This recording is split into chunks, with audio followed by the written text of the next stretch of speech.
Hi అండి. ఈరోజు వీడియోలో స్పెషల్ ఏంటంటే నాటుకోడి కర్రీ.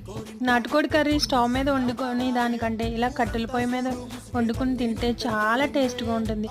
అందులోని కోడిని ఇలా కాల్చుకుని తింటే మరీ టేస్ట్గా అయితే ఉంటుంది. ముందుగా నాటుకోడిని క్లీన్ చేసేసుకుని ఇలా పొయ్యి మీద కాల్చుకోవాలి. తిప్పుతూ కాల్చుకోవాలి.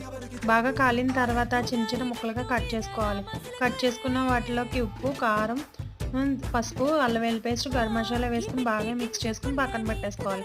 తర్వాత పొయ్యి మీద పెనం పెట్టి నూనె వేసుకోవాలి. పచ్చిమిర్చి, బిర్యానీ ఆకు వేసుకుని ముందుగా పేస్ట్ చేసుకున్న ఉల్లిపాయ టమాటా పేస్ట్ని వేసుకుని లైట్గా ఫ్రై చేసుకోవాలి. బాగా ఫ్రై అయిన తర్వాత ముందుగా కలిపి పెట్టుకున్న చికెన్ అయితే అందులో వేసేసుకోవాలి. మూత పెట్టుకుని మగ్గించుకోవాలి. బాగా మగ్గిన తర్వాత ఒకసారి బాగా కలిపేసుకుని వాటర్ వేసుకుని ఉడికించుకోవాలి. ఈ ఉప్పు సరిపోకపోతే మళ్ళీ వేసుకోవచ్చు. బాగా ఉడికిన తర్వాత కొత్తిమీరని వేసుకుని దించేసుకుని సర్వ్ చేసుకోవడమే. నచ్చితే లైక్ చేయండి.